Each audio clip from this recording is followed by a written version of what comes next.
നമ്മുടെ മെക്സിക്കോ റിപ്പോർട്ടറിന്റെ പേര് മിഥു മാമച്ചൻ എന്നാണ്.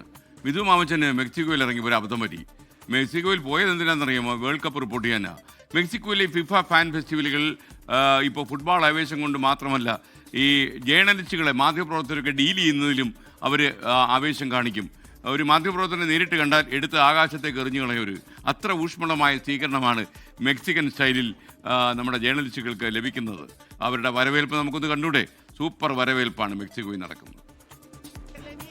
മെക്സിക്കൻ നഗരങ്ങളിലുടനീളം ഫിഫ വേൾഡ് കപ്പ് റിപ്പോർട്ടിംഗിനായി എത്തുന്ന അന്താരാഷ്ട്ര മാധ്യമ പ്രവർത്തകരെ വലിയ ആർപ്പുവിളികളോടെയാണ് ആരാധകർ സ്വീകരിക്കുന്നത്. ഒപ്പം തങ്ങളുടെ പാട്ടുകളിലും ആഘോഷങ്ങളിലും പങ്കുചേരാനും അവർ ക്ഷണിക്കും. പലപ്പോഴും പരമ്പരാഗത ഫുട്ബോൾ ആഘോഷങ്ങളുടെ ഭാഗമായി ആവേശഭരിതരായ ആരാധകർ മാധ്യമപ്രവർത്തകരെ എടുത്ത് ആകാശത്തേക്ക് ഉയർത്താറുണ്ട്. അങ്ങനെയൊരു ത്രസിപ്പിക്കുന്ന വരവേൽപ്പ് 24 പ്രതിനിധി മിഥു മാമച്ചനും ലഭിച്ചു.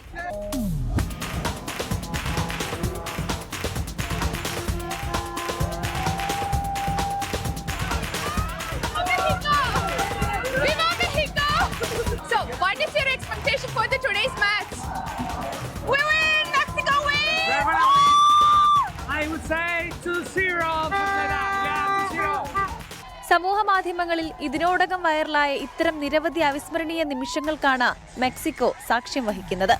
ഓരോ മത്സരദിനവും ഫുട്ബോളിന്റെ വലിയൊരു ആഘോഷമായി മാറുകയാണ്. പല അന്താരാഷ്ട്ര മാധ്യമ പ്രവർത്തകർക്കും മെക്സിക്കോയിൽ നിന്നുള്ള റിപ്പോർട്ടിംഗ് കേവലം ഒരു ജോലി മാത്രമല്ല, മറിച്ച് ഈ രാജ്യത്തിന്റെ സ്നേഹവും ആതിഥ്യമര്യാദയും കാൽപന്ത് കളിയോടുള്ള അടങ്ങാത്ത അഭിനിവേശവും നേരിട്ടറിയാനുള്ള ഒരു അവസരം കൂടിയായി മാറിയിരിക്കുകയാണ്. 24 USA. കൺഗ്രാറ്റുലേഷൻസ് മിഥു മാമച്ചൻ. കാര്യം ഇതുപോലൊരു ഭാഗ്യം ഏത് ജേർണലിസ്റ്റിനാണ് കിട്ടിയിട്ടുള്ളത്. അപ്പോൾ ഇനിയും ഇത്തരം അവസരങ്ങൾ പാഴാക്കാതിരിക്കുക. Thank you. ഇതിനെല്ലാം അവസരം ഉണ്ടാക്കി കൊടുത്ത് മധു കൊട്ടാരക്കരയാണെന്ന് എനിക്ക് തോന്നുന്നു. മധു കൊട്ടാരക്കരയെ പക്ഷേ ആകാശത്തേക്ക് എറിയാൻ ആരെയും കിട്ടിയില്ല, പാവം.